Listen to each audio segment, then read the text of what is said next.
right, so here's the file. This is your viewer. And as you can see, that's a little better. So what we want to do is define a plane. This MOCHA is a planar tracker as opposed to a point tracker. A planar tracker tracks the plane. So let's draw some little markings here. A little spline around the offending glow. There you go. And you can change the spline strength, as you can see.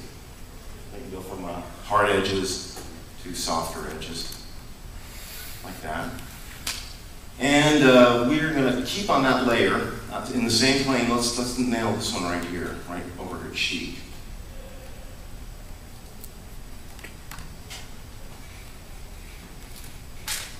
Okay, and then there's a little bit more on this side as well. The tools were a little cryptic at first, but you'll get used to them and you'll start to love them.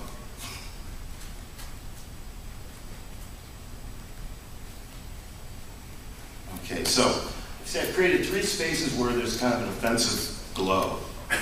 And those 3 spaces are all on the same plane of the face. Let's see if I can grid this up here for you. You can sort of see the plane that we're talking about. And now all we have to do is tell these, I think, what is it, 72 tracks, 71 frames. We're going to go ahead and set the perspective. We're going to have a few little basics here. And now we're going to hit the track key and watch this thing go. Wow. Wow. Wow. Try that with a point tracker. You'll be you'll be having your own glow. All right, so now we sort of have what's going on here. Now, let's export this back into Final Cut, and Final Cut's got that plugin now that will deal with these shapes. So as you can see, this is all an XML file, and we actually should do a little housekeeping here. Let's name this. Let's call them facial highlights. And we'll go ahead and export. And it will be an XML file, and we'll put them right on the desktop. Okay. Now we'll switch back to Final Cut, and let's import the XML file that we just created. And here it is. And we'll just kind of pop it in. And I'm going to rename it just facial highlights, so you know what it is. And we'll go ahead and drag this here. Oh, I think I put some audio, right?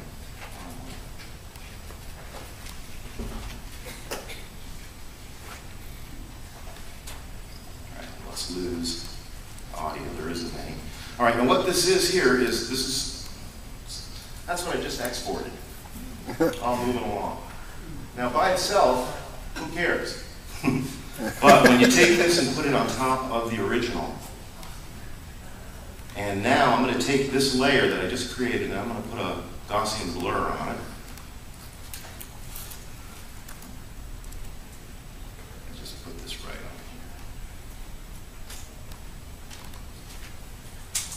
here. And we can, with this filter,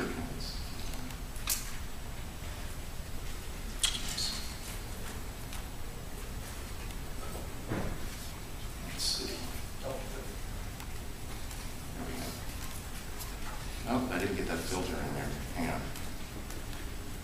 There it is. All right, so now I can go ahead and blur this up a little bit. But it's probably easier to see it if I put it over the original. So here, there it is. So now if I go ahead and move this, well, look at her forehead. Add some blur. That's a little bit too much, obviously, but if you back it off. Okay, so now here's without and with. Let's go a little bit more here. Now I'm going to render this.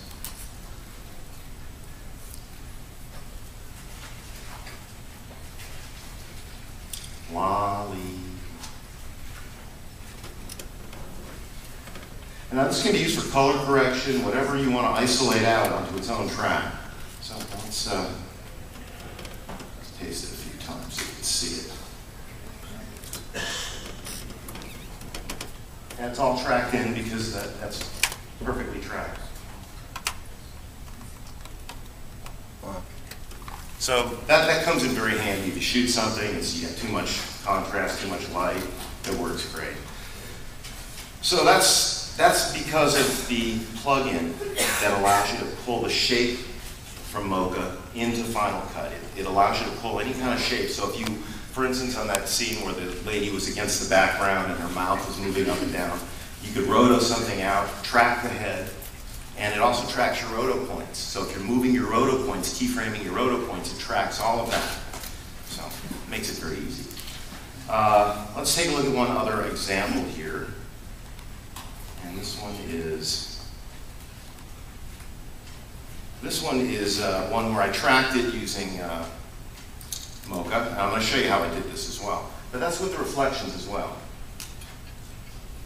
Now that's tricky because the phone actually moves off the screen, and Apple's tracking tool falls right. It just loses it halfway through that clip. So what we're going to do is find this in the Finder.